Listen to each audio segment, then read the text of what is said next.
Perfecto, muy buenas tardes para todos y bienvenidos a esta segunda jornada de nuestro primer día del encuentro anual de energías alternativas y transición energética de la SPE.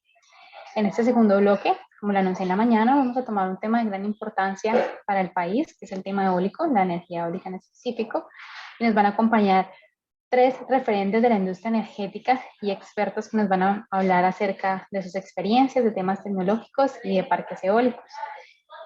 El día de hoy vamos a comenzar con un conversatorio que nos va a hablar un poco sobre la radiografía de la energía eólica en Colombia y también vamos a tocar otros temas de energía renovables. Hoy día nos va a acompañar Iván Martínez. Iván es ingeniero industrial con menor en informática y estudios en finanzas, ingeniería de calidad, entre otros. Ha hecho parte de juntas directivas y comités, como por ejemplo en la Agencia Nacional de Infraestructura, la Aerocivil, INVIMAS, Migración Colombia, miembro de la Junta de la Zona Franca Industrial de Cartagena y miembro del Comité Constitutivo del Banco de la República. En el año 2018 y 2019 fue premiado, obtuvo el premio a Mejor Empresario del Año por el periódico Portafolio. Cuenta con más de 20 años de experiencia como gerente general de exitosas empresas industriales y agroindustriales, abriendo mercados estratégicos para Colombia, como en el caso del ruso. Ha mostrado especial interés en la innovación a lo largo de su exitosa carrera profesional, exministro de Infraestructura y actualmente presidente de la empresa EGAL, Energía Verde para Todos. Les vamos a recordar que va a ser un conversatorio, es decir, que estamos abiertos a que hagan sus preguntas durante la charla y Iván inmediatamente procederá a responder con estas. Entonces, Iván.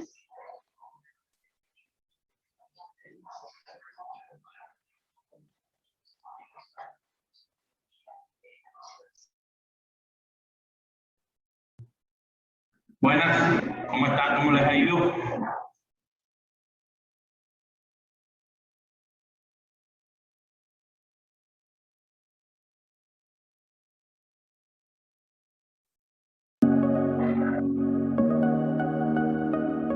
Quiero también saludar a mi tocayo, a Iván Martínez, presidente de GAL, a su esposa Catherine, a sus hijos Alfonso y Valeria.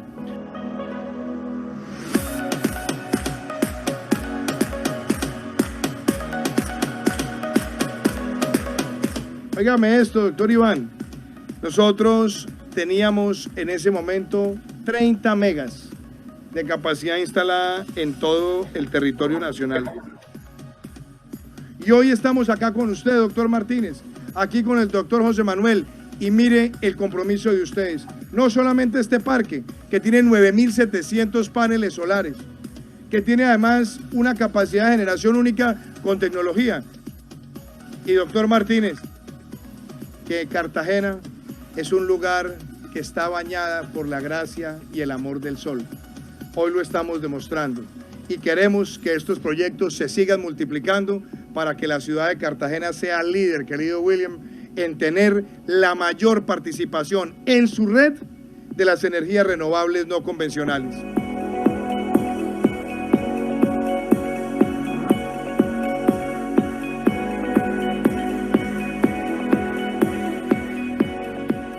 Presidente, cuente con nosotros como sus aliados en esta cruzada verde.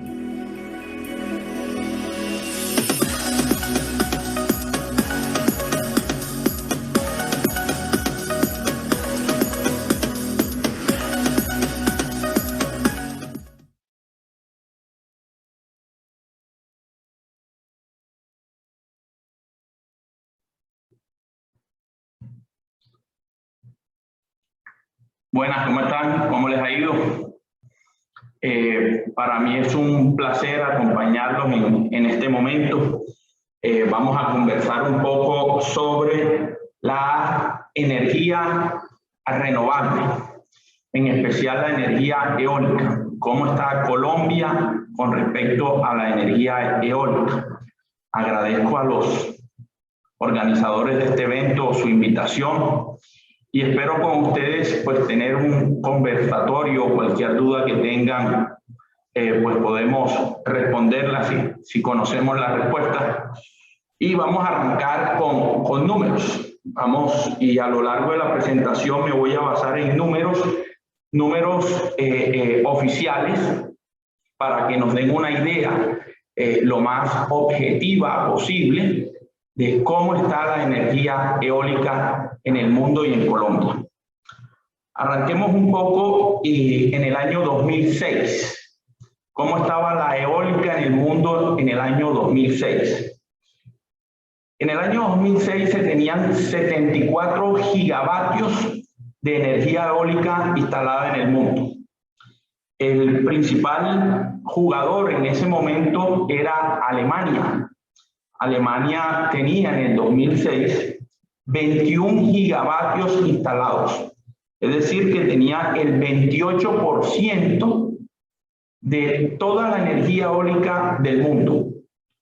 El segundo jugador en el 2006 era Estados Unidos, con un 15%. Estados Unidos tenía 11 gigavatios en ese momento.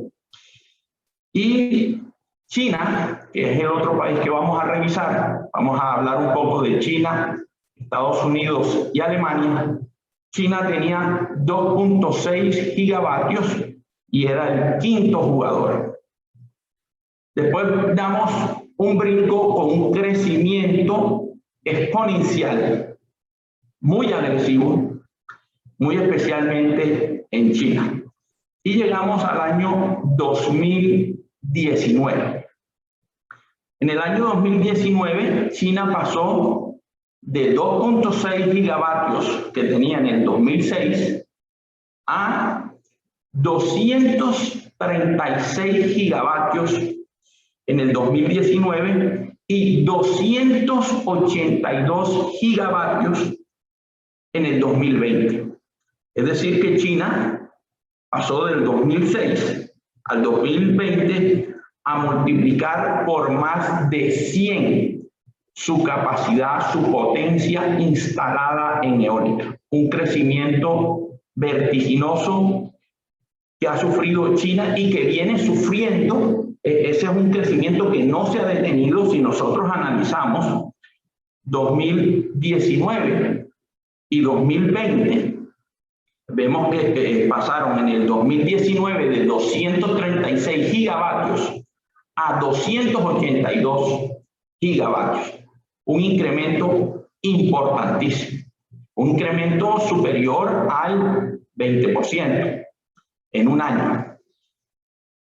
Después analizamos Estados Unidos. Bueno, con esos crecimientos que ha tenido China, obviamente China está de número 1 en el mundo en este momento.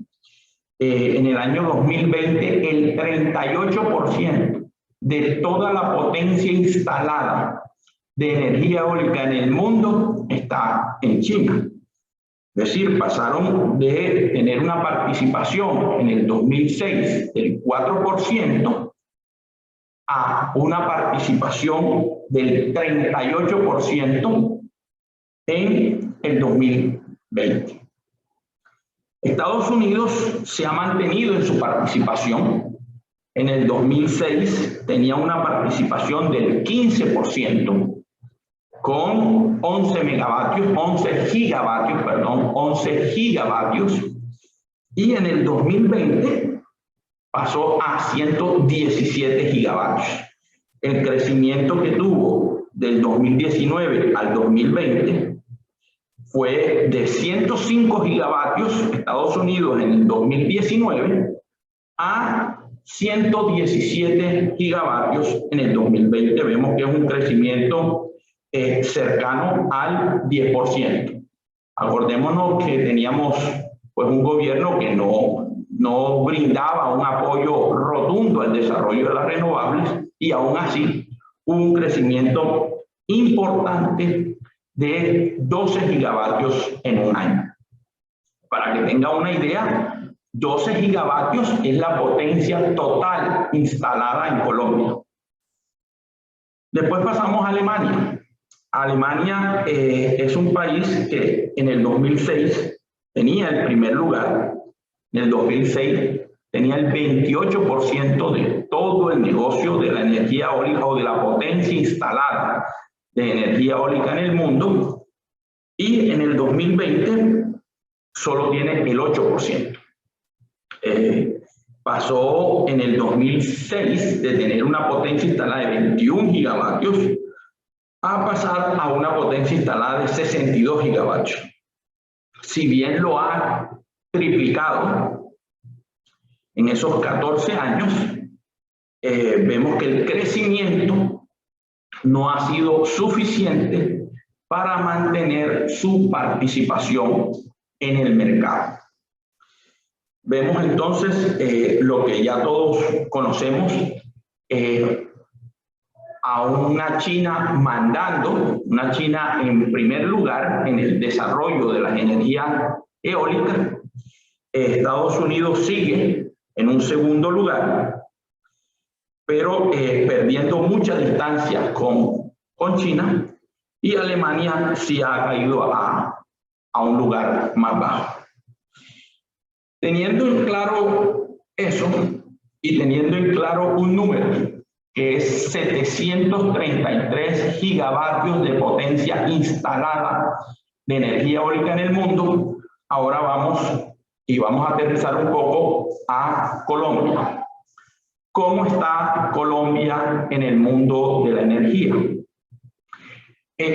Los números y las cifras que nosotros vamos a utilizar a lo largo de esta presentación son cifras oficiales tomadas de la UPME, que es la Unidad de Planeación Minero-Energética adscrita al Ministerio de Minas. Si bien hay mucha información en medios de comunicación, en algunas entidades, agremiaciones que hablan de números, yo he querido ser en esta presentación muy riguroso y basarme en información actualizada de esta semana y proveniente de un medio oficial como es la UNE. Dicho lo anterior, quiero aclarar que la potencia instalada en este momento, o la capacidad efectiva neta, como la llama la empresa XM, que es el operador de energía, de donde hemos tomado también información oficial, el despachador nacional, tenemos una cifra redonda que en Colombia tenemos instalados en este momento, había dicho que 12, es exactamente 17.4 gigavatios en total. Toda la energía, toda la capacidad de generación en Colombia es de 17.4 gigavatios. Acordémonos que la capacidad eólica en el mundo es de 733 gigavatios, para que nos organicemos un poco y nos ubiquemos en las cifras. 733 gigavatios de potencia eólica en el mundo, y Colombia toda, incluyendo térmica, hidráulica y demás, 17. ¿Cuáles son las fuentes de generación para estas 17.4 gigavatios? Es decir, 17.400 megavatios de potencia en Colombia. Tenemos en eólica 18. Y ahora entramos en ese detalle. En hidráulica 12.000. En solar 86. En térmica 5.300. ¿Eso qué nos indica? Que en este momento, hoy, con cifras oficiales, Colombia produce el 0.1% de su energía con eólica, el 68 o 69% con hidráulica, el 0.5% con solar y el 30% con térmica. Cuando analizamos los números en energía solar, nos llama mucho la atención que solo tengamos instalados 86 megavatios, pues se habla de un crecimiento muy grande en energía solar que efectivamente está sucediendo. El gobierno ha expedido unas políticas una reglamentación que ha ayudado mucho a que los inversionistas vengan, y tenemos un crecimiento muy importante en solar y en eólica, pero ese crecimiento aún no se ve reflejado en los números que les estoy conversando, y de eso vamos a hablar más adelante, porque yo les estoy mostrando una foto al día de hoy de nuestra realidad. En el caso de la eólica, tenemos 18 megavatios que básicamente vienen de una sola planta, que es Jepirachi, en el norte de La Guajira, que ha tenido algunos inconvenientes, y en este momento es la única generadora eólica que existe en Colombia. Y en el tema solar, conectadas a la red, en este momento certificado por XM, es una información pública. Ustedes entran un poco a XM y ven cuáles son los despachos que se están realizando en Colombia, pues van a llegar a esta información que es pública y oficial. Básicamente, conectadas a la red hay 6 plantas, 2 plantas de la empresa Celsia, 2 plantas de Trina Solar, una empresa de origen chino, productora de paneles solares, una empresa muy grande, muy seria.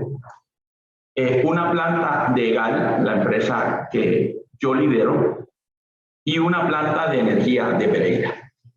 Esa es la radiografía actual de la generación de energía en Colombia.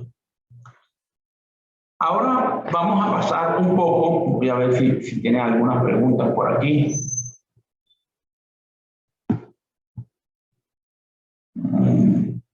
Bueno, cualquier pregunta me avisan, levantan la mano o algo. Bueno, sigamos entonces. Ahora nosotros queremos comentarles cómo vemos el futuro próximo de la generación de energía eólica. Nos vamos a basar solo en eólica en esta charla. Es información que nosotros recopilamos de estudios y análisis que hacemos, análisis que nos sirven para el desarrollo de nuestros proyectos. En EGAL tenemos proyectos tanto eólicos como solares, y estamos muy contentos con la nueva ley 365 que se está tramitando, que se le ha llamado la 1715 versión 2, en donde se hace mucho énfasis a la energía geotérmica, energía en la que nosotros creemos que Colombia puede tener un papel interesante. Pero enfocándonos en el tema en el que estamos conversando, que es la energía eólica, en este momento hay en análisis 13.245 megavatios de energía eólica en la UME. Esos 13.245 megavatios son 85 proyectos que están presentados para estudio y que en este momento están en diferentes etapas de autorización, por así llamarlo. La UCME maneja básicamente 3 conceptos o 3 estados. Concepto aprobado, concepto supeditado a expansión, en análisis UCME, que no se ratifica el estudio. Los estudios que se presentaron de conexión y demás tienen algún problema y fueron devueltos.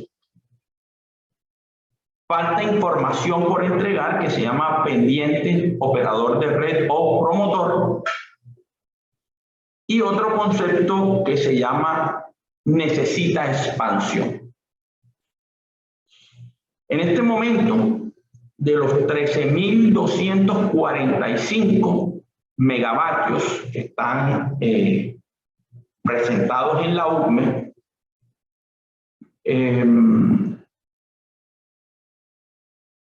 solo 220 megavatios tienen un concepto aprobado. Es decir, que en el muy corto plazo veremos 220 megavatios construyéndose y en operación. Supeditado a expansión, 2.322 megavatios. En análisis UCME, 1.340. No se ratifica estudio, 1.373. Pendiente de información por parte del operador de red o promotor, 1.667 megavatios. Se emitió respuesta, necesita expansión, 6.323 megavatios. Como vemos, en este momento, proyectos que tengan la autorización de la UCME para conectarse a la red y empezar a construir son 220 megas. Ahora vamos a entrar en detalle de dónde vienen esos 220 megas. Es decir, que tenemos 13.000 megavatios que están en diferentes estados con la UCME y nadie sabe si lo vamos a desarrollar o no. Pensaríamos que gran parte de esos proyectos no se van a desarrollar en el corto plazo, por las razones que les acabo de decir, que básicamente tienen problemas de conexión o algún otro tipo de problemas. ¿Cuáles son los puntos en donde se ha solicitado conectar todos estos 13.245? Vamos a hablar de los principales puntos en donde se evacuaría la energía generada por estos proyectos.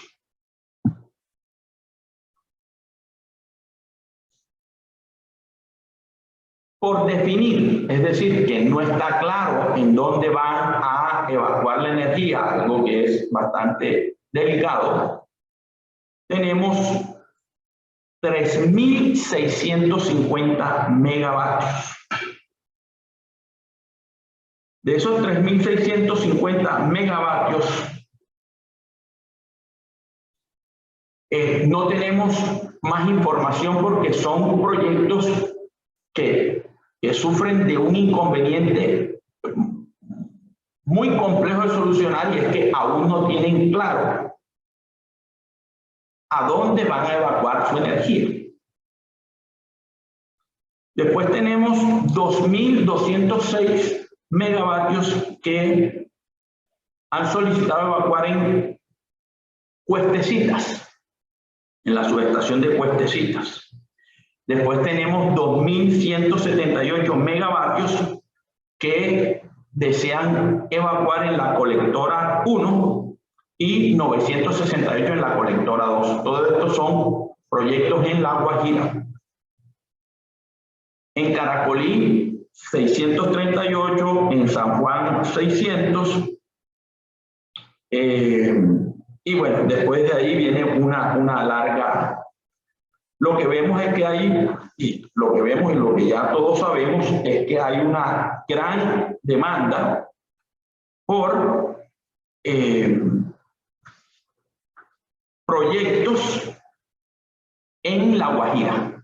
Eso es por todos conocido. Yo ahí quería hacer un paréntesis y comentarles algo que ha venido sucediendo. Venimos hablando de estadísticas del 2006. Colombia en el 2016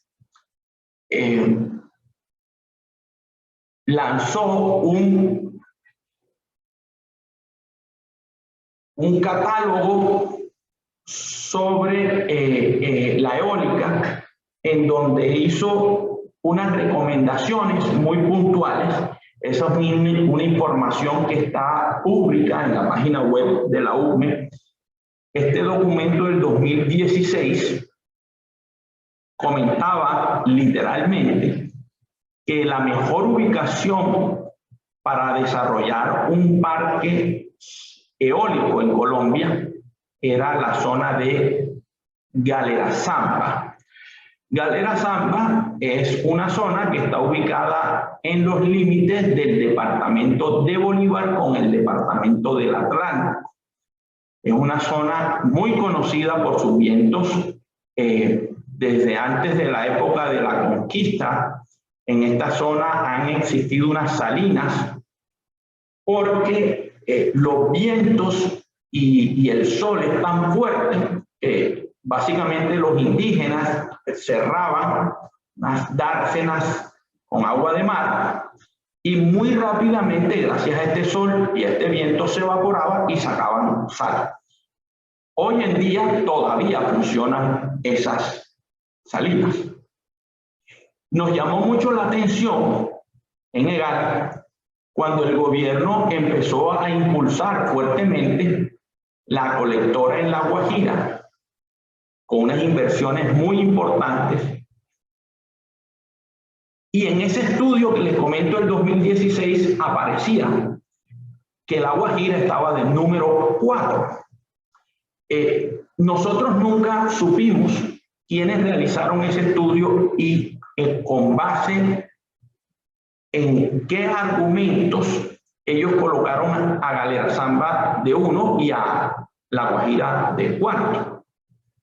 Nosotros en EGAL hemos hecho estudios en ambas zonas y los vientos en La Guajira son superiores que en Galera Zamba de manera importante. Pero creemos que en ese momento, en este atlas de vientos que lanzó el gobierno, se tuvieron en cuenta para hacer esa afirmación que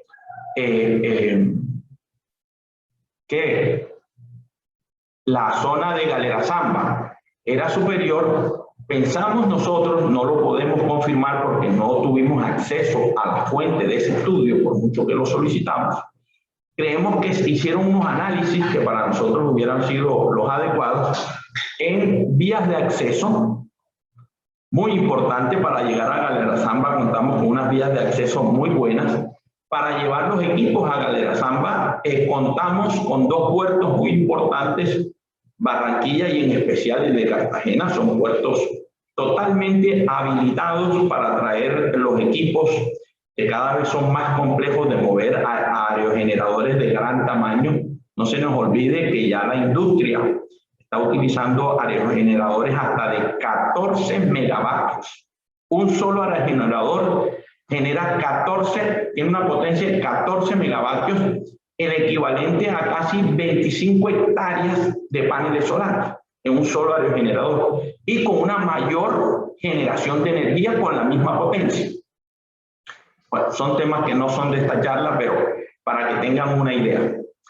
Y nos llamó mucho la atención que esa línea se construyera para La Guajira y no para Galera Zamba. Al día de hoy todavía estamos en EGAL buscando la manera de construir esa línea. Tenemos proyectos tanto en La Guajira como en Galera Zamba y creemos que si se hace un pequeño esfuerzo, muy rápidamente los proyectos de Galera Zamba podrían salir adelante. Y aquí me detengo para tocar un tema y es el siguiente. Estos 13.245 megavatios que se le está solicitando, unos proyectos muy serios, otros son unos proyectos muy etéreos, ¿en dónde se desean ubicar? De esos 13.245, 10.792 son en el departamento de La Guajira. Es decir, prácticamente el 80%. Prácticamente. Iván, Eliana nos pregunta, ¿cómo entrarán los aerogeneradores? ¿Armados? ¿Hay partes que se produzcan en el país o todo será importado? Los aerogeneradores vienen desarmados, vienen importados. En Colombia no se producen aerogeneradores y creo que en el corto plazo no se hará. estamos en conversaciones con algunas compañías para analizar la posibilidad de en el mediano plazo construir algunas partes de aerogeneradores acá. Pero la respuesta es, vienen desarmados y la llevada a sitios como las zonas norte de La Guajira va a ser un reto de logística muy importante, muy complejo, pero que estoy seguro que lo superaremos en Colombia. No sé si se respondió la pregunta. Bueno, imagino que sí. Sigamos. De estas 10.792 megavatios que tiene La Guajira, solo 32 tienen aprobación UCME. 10.792 megavatios que se desean construir en La Guajira, en este momento, hoy, a cifras de la semana pasada y con datos de la semana pasada de la UCME, solo 32 megavatios en La Guajira tienen un concepto favorable de la UCME. Llama mucho la atención. La segunda área en donde se ha presentado interés para el desarrollo de proyectos de generación eólica en Colombia es el Departamento del Atlántico. En el Departamento del Atlántico se han presentado 1.418 megavatios para desarrollar, pero a diferencia de La Guajira, que tiene solo 32 megavatios en concepto UCME aprobado, en el Atlántico ya se tienen 178 megavatios concepto UCME aprobado. Entonces, en el corto plazo, en el muy corto plazo, creemos nosotros que el departamento líder en generación de energía eólica será el departamento del Atlántico, y será allí donde, según los datos que nos entrega la UCME, se empezarán a desarrollar o empezarán a despachar los primeros kilovatios a la red provenientes de energía eólica en Colombia. Después del parque Jepirachi, que ya les había comentado, que está en La Guajira, que es un proyecto del 2002, que la XM lo reporta entregando energía al sistema a partir del 2004. A partir de ese momento, Colombia no ha generado un solo kilovatio de energía con energía eólica adicional a este proyecto. Iván, Milena nos pregunta, buenas tardes, quisiera saber la opinión del doctor Martínez frente a la generación de energía eólica marina en Colombia. ¿Cree que es posible? Sí, y es un tema sumamente interesante y el potencial es inmenso. La energía eólica offshore va a ser la de mayor crecimiento. Esa energía tenía unos inconvenientes en los costos de logística y de montajes, porque antes las bases iban hasta el fondo del lecho marino y las hacían muy complejas. Hoy se han desarrollado tecnologías flotantes que hacen que esta tecnología sea mucho más rentable.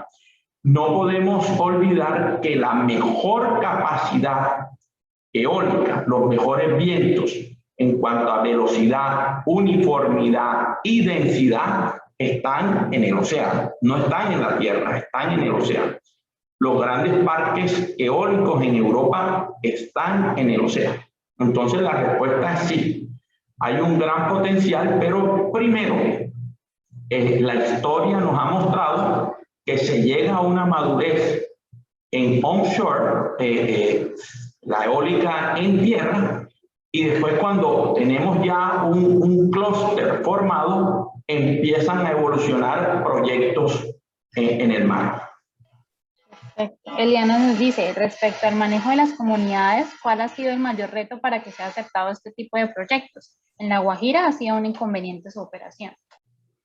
Bueno, a ese punto quería llegar yo más adelante, pero como estamos en un conversatorio y estamos hablando de La Guajira, yo voy a adelantar ese punto. Esa es una de las preocupaciones que nos asalta a nosotros y es un argumento más para no poner todos los huevos, por así decirlo, todas las expectativas en La Guajira y que de una manera rápida hagamos unas inversiones estratégicas en zonas como el corredor Cartagena-Barranquilla y Barranquilla-Santa Marta, donde tenemos un potencial ya comprobado de energía eólica.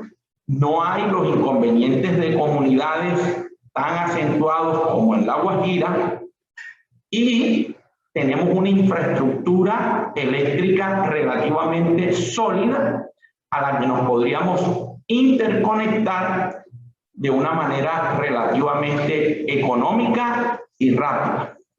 El tema de La Guajira social es bastante complejo. El gobierno nacional, en apoyo a estos proyectos, algunos han sido nombrados PINES. Los proyectos PINES son proyectos de interés estratégico nacional.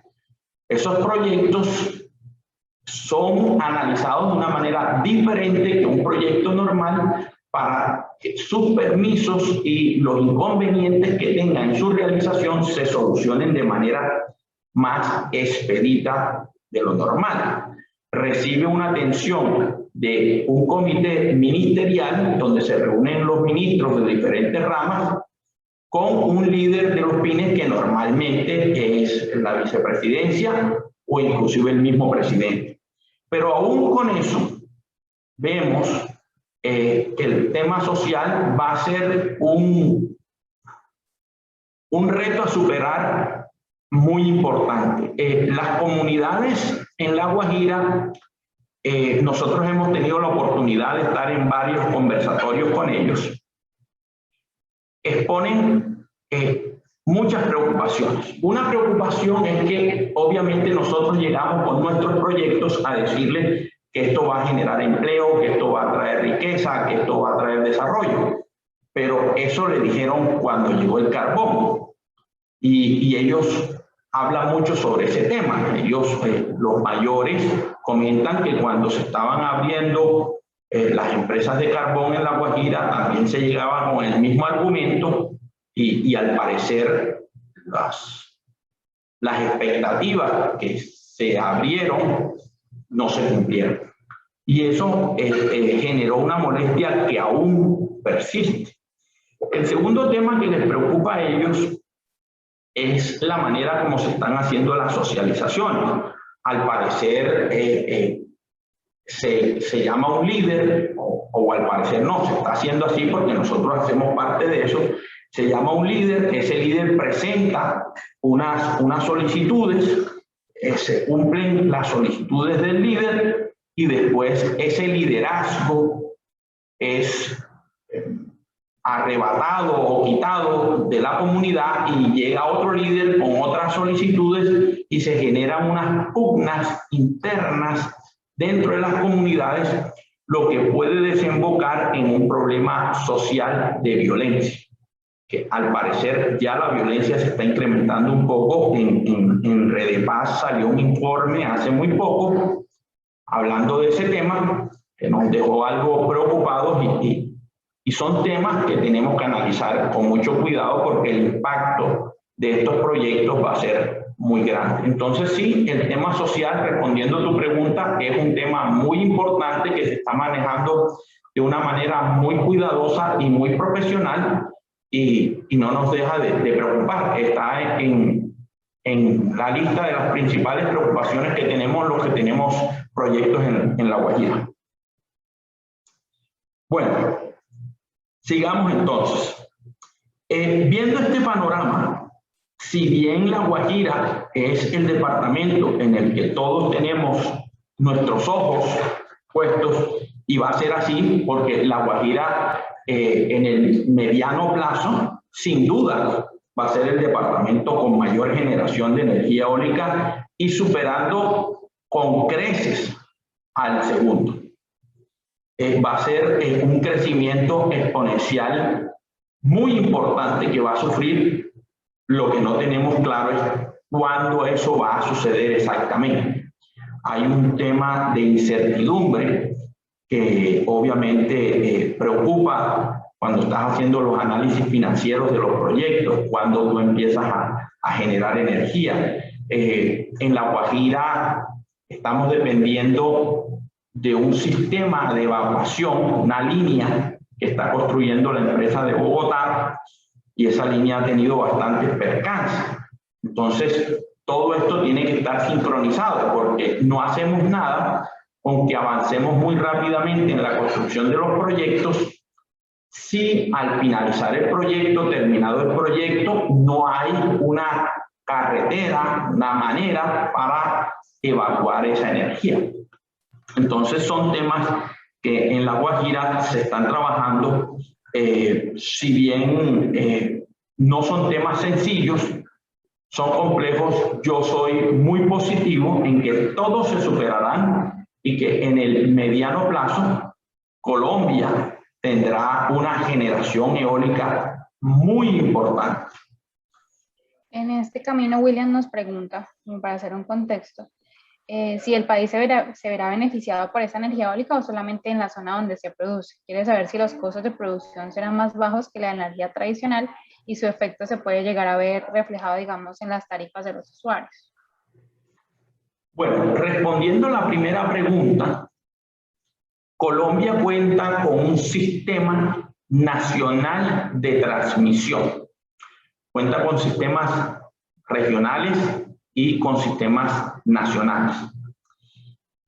Cuando se conecta un proyecto de generación a la red nacional, para el propietario del proyecto, dueño de la generadora, le da igual si la generadora está en la ciudad de Cartagena, da igual mandar energía a Medellín, a Cali, a la misma Cartagena.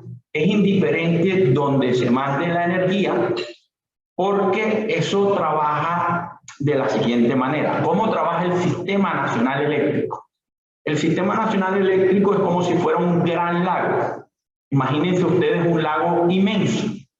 Y yo tengo una generadora, no digamos que es de energía, sino de agua, y yo ingreso al lago 5 litros de agua. Y yo le pido al que maneja este lago, que en el caso de Colombia se llama XM, entre otros, que esos 2 litros que yo apliqué en la punta del lago, allá al final del lago, un lago grandísimo de cientos de kilómetros, saque 1 litro y se lo entregue a un señor, y saque otro litro y se lo entrega a otro señor. Entonces la persona que maneja el lago dice, bueno, este señor me dio 2 litros de agua, me dijo que le entregara 1 litro a un señor y 1 litro a otro señor, pero el agua se evapora. Entonces, así como en las redes hay pérdidas, entonces la persona dice, yo recibí 1 litro y le voy a entregar 1 litro a una persona y 1 litro a otra persona, y le cobro usted la evaporación o le quito un poquito de agua a los 2 señores. Así funciona el sistema eléctrico nacional. Y la evaporación, por así decirlo, la pérdida, es indiferente de la distancia. Es decir, el lago tiene una evaporación y esa evaporación se le va cargando a cada uno de los generadores. Entonces, respondiendo a tu pregunta, sí, vamos a poder entregar energía de La Guajira a cualquier parte del país: Pasto, Medellín, Bogotá, Cali. Todo el país se puede beneficiar de esta energía y la va a recibir. Con respecto a los precios, obviamente eso es lo que queremos todos. Al final, lo que estamos buscando son 2 cosas: seguridad energética y mejores precios. En ese orden: seguridad y mejores precios. Porque si yo solo quisiera buenos precios, yo apago todas las térmicas que hay en el país, acuérdense que nosotros generamos 70% hidráulica y 30% térmica. Y cuando no llueve, no tendría energía el país, porque las hidráulicas se apagarían.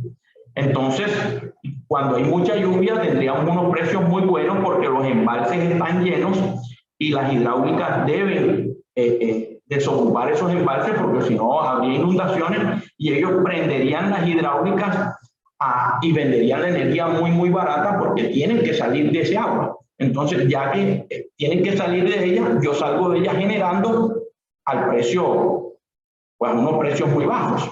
Pero cuando no tenga agua, lo que va a ocurrir es que no tenga una fuente de energía. Entonces, ahí es donde aparecen las térmicas. Y ese mix es el que nos garantiza una seguridad y ese mix afecta el precio porque la generación térmica es mucho más costosa que la generación hidráulica. Pero con estos proyectos de generación de energías renovables vamos a tener un mix de energía, pero cada una de esas energías es igual de económica, porque la energía solar y la energía eólica puede competir en precios con la energía hidráulica y eso es algo que todos aquí debemos tener muy claro. Las energías renovables no solo son buenas para el país porque diversifican la matriz y disminuyen el riesgo de quedarnos sin energía por temas de cambio climático y la ausencia de lluvias, sino que también deben ayudar a disminuir los precios de la energía porque esta energía básicamente va a empezar a reemplazar esa energía térmica. Y esta energía, tanto la eólica como la solar, es más económica que la térmica. Entonces, la segunda respuesta a tu segunda pregunta es que sí, la idea es que nosotros con estos desarrollos logremos bajar los precios que le están llegando a las personas. Bueno, sigamos entonces. De los proyectos que tienen concepto favorable, que son básicamente 4 proyectos con 220 megavatios, el sentido común, lo que hemos analizado nos indican que estos proyectos pueden ser los primeros que empiecen a despachar energía al sistema.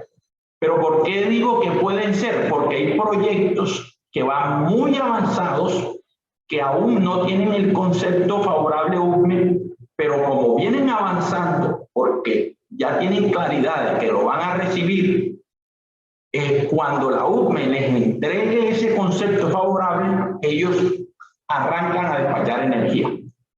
Entonces, no tenemos claro aún cuáles son los proyectos que van a ingresar de primero al sistema generando energía, pero creemos que hay una alta posibilidad que estos 4 proyectos que les voy a mencionar estén dentro de esa lista inicial de proyectos despachando energía al sistema. Los proyectos son proyecto Santa Verónica de Celsia, una capacidad de 10 megavatios, el proyecto Caracolí, una capacidad de 168 en la subestación Caracolí de 168 megavatios, en Manzanillo, un proyecto de 10 megavatios y en Cuestecitas, un proyecto de Isagen por 32 megavatios. Pensamos que este proyecto de Isagen que hemos recibido información de que lo van a ampliar, estamos utilizando, vuelvo y repito, información pública oficial. Esa es básicamente la presentación que yo les tenía para hoy. Si quieres, vamos a ir respondiendo otras preguntas que nos tienen, si quieres. Y en un poco lo básico nos preguntan qué velocidades de viento promedio se manejan en La Guajira y a qué altura están ubicados los aerogeneradores. Hablamos de aerogeneradores de eje tipo horizontal y pues siendo como un poco esta línea nos preguntan cuál es la velocidad del viento mínima para que un proyecto eólico sea viable. Bueno, los proyectos eólicos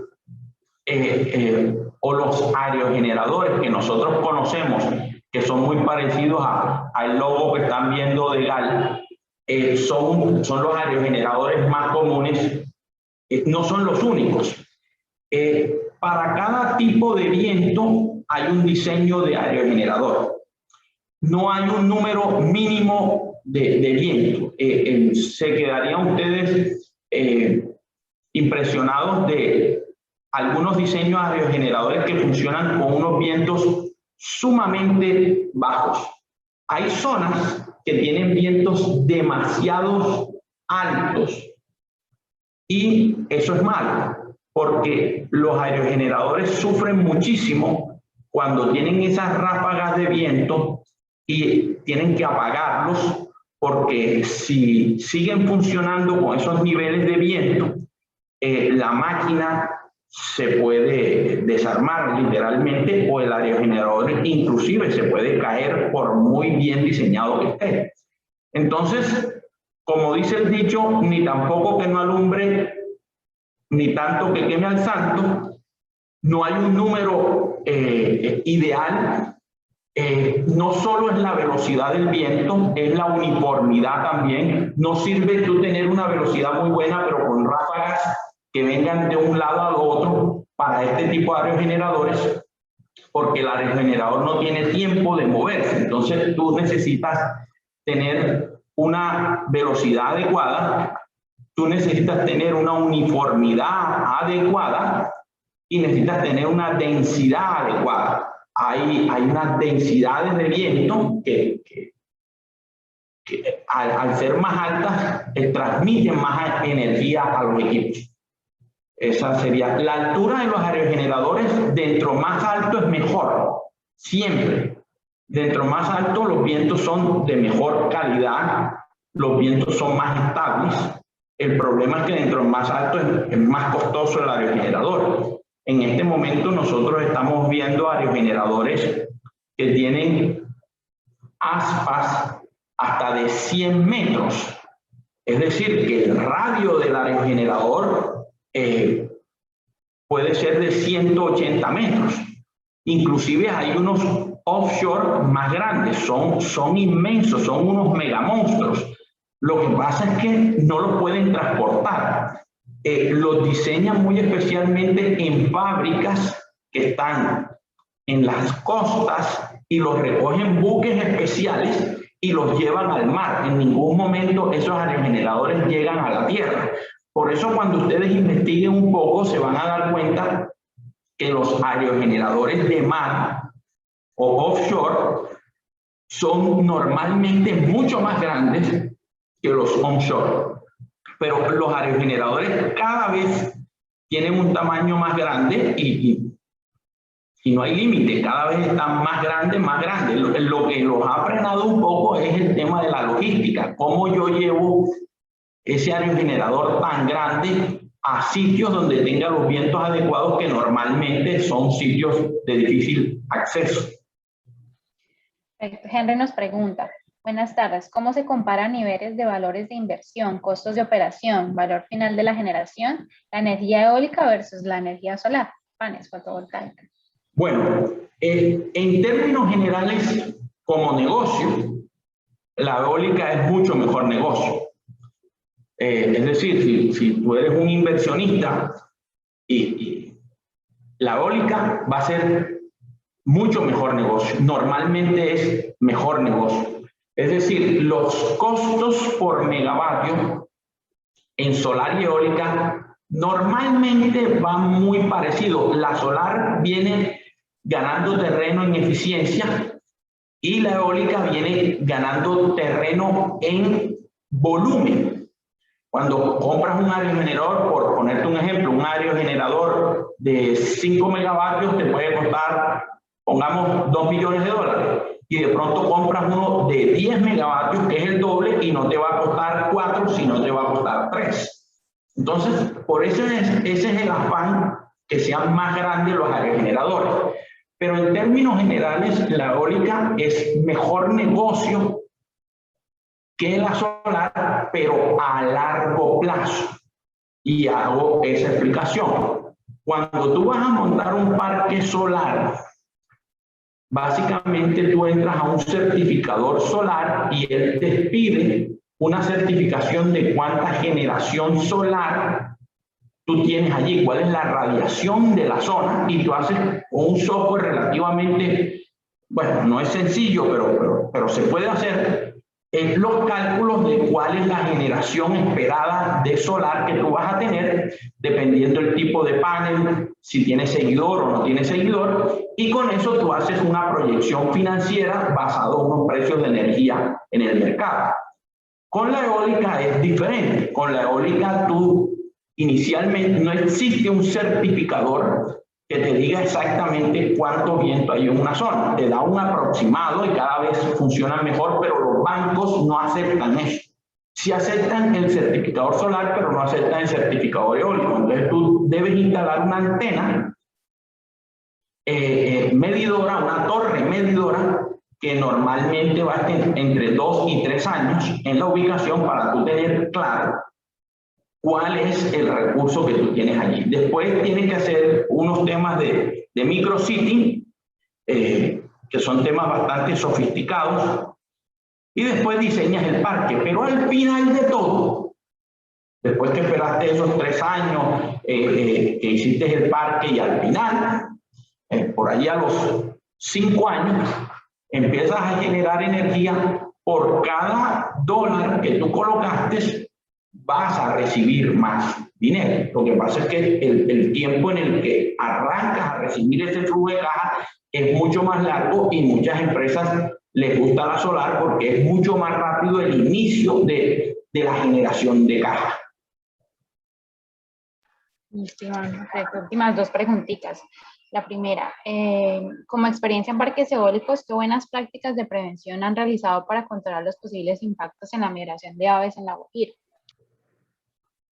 Bueno, las energías renovables, si bien son energías que son muy limpias, son las más limpias que hay en el mercado, tanto la solar como eólica, traen impactos. Todo movimiento que haga el hombre sobre la naturaleza trae un impacto. ¿Cómo se minimizan los impactos de aves? Número 1, en los estudios que se tienen que presentar, que es un tema bastante complejo, que se tienen que presentar para las licencias ambientales, se debe presentar un estudio en donde se muestre que en esa zona no hay una migración de aves importante, o no hay una migración de aves. Esto que te acabo de decir es un tema sumamente delicado y complejo en el mundo de la eólica, porque las aves se desplazan donde están los vientos, porque ellas se montan en los vientos para ir de un sitio al otro. Ellas no todo el tiempo están moviendo sus alas, ellas se montan en térmicas de vientos, y esas térmicas de viento muchas veces son las que alimentan las áreas generadoras. Entonces, hay muchos sitios que pueden dar unos resultados muy buenos, pero si hay aves, pues obviamente se le da prioridad a las aves que al proyecto. Así debe ser y así se hace. Hay unos mecanismos relativamente sencillos, son unos equipos que emiten unos sonidos. Esos sonidos son percibidos solo por las aves. Cada vez se investiga más sobre el tema, y la verdad es que los resultados son muy buenos y cada vez mejorando.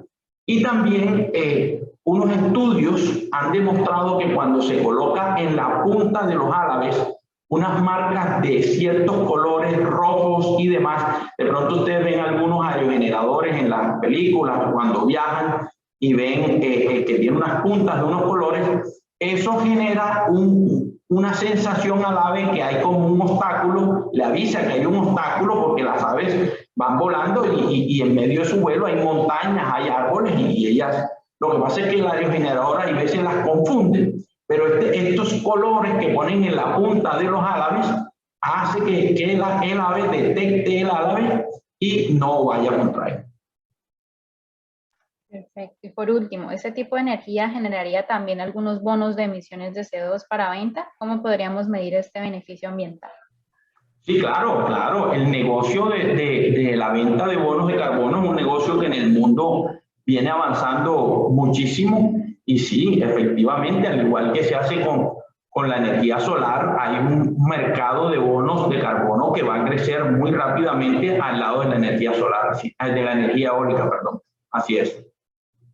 Iván, y pues nos piden que si les das algún tipo de del lugar donde puedan conseguir información de vientos, de esta clase de temas para que ellos puedan acceder. Bueno, en caso tal de que tengan una inquietud más bien para saciar el deseo de conocer algo, en IRENA consiguen muy buena información. Creo que la web es irena.com. Y en caso tal de que deseen desarrollar un proyecto de una manera seria, que de pronto sean dueños de un terreno en donde ustedes crean que hay un recurso eólico interesante y estén interesados en explorar, pues en EGAL nosotros los acompañamos. Nosotros conseguimos todo lo necesario si la persona no quiere invertir o no tiene los recursos, pero tiene un terreno que crea que es adecuado. Estamos hablando de terrenos de áreas superiores a las 100 hectáreas, son terrenos muy amplios. Yo quiero hacer la aclaración que a diferencia de la solar, en la eólica se puede coexistir con mucho. Bueno, la solar también, ahora hay una nueva tendencia que en IGAL estamos explorando porque es bastante novedosa, que se llama la agrovoltaica, en donde se utilizan los parques solares para la cría de animales y cultivo de plantas y demás. En el tema eólico es muy sencillo porque no existe la agroeólica porque es obvia. Es decir, cuando tú colocas un aerogenerador abajo, tú puedes tener ganado, tú puedes tener siembras, tú puedes tener lo que tú quieras. No hay ningún problema, no afecta en nada el proceso, a diferencia de la solar, que la solar ocupa prácticamente todo el espacio. Las personas que les interese hacer esto o que quieran tener una idea, una manera muy fácil para detectar si un terreno tiene algún tipo de potencial eólico, si bien es una manera muy básica y muy rudimentaria, es bastante eficiente, más de lo que uno creería, es un análisis de la vegetación circundante. Normalmente cuando tú llegas a zonas que tienen grandes vientos, tú ves que las plantas crecen, los árboles crecen doblados, que tú ves las plantas que de un lado tienen mucho más hojas que de otras. Eso indica que a lo largo del año, en muchas horas del año, en meses, la planta está sufriendo el abate de un viento que está cambiando su morfología. Y eso es lo primero que nosotros observamos. Cuando llegamos a un sitio, lo primero que hacemos es un análisis de las plantas que hay alrededor, de la vegetación, y eso, aunque no lo crean, les da una idea bastante acertada de lo que del potencial que tendría esa zona. Perfecto, Iván. Muchísimas gracias por tu participación, muchísimas gracias por tu tiempo y esperamos poder compartir contigo.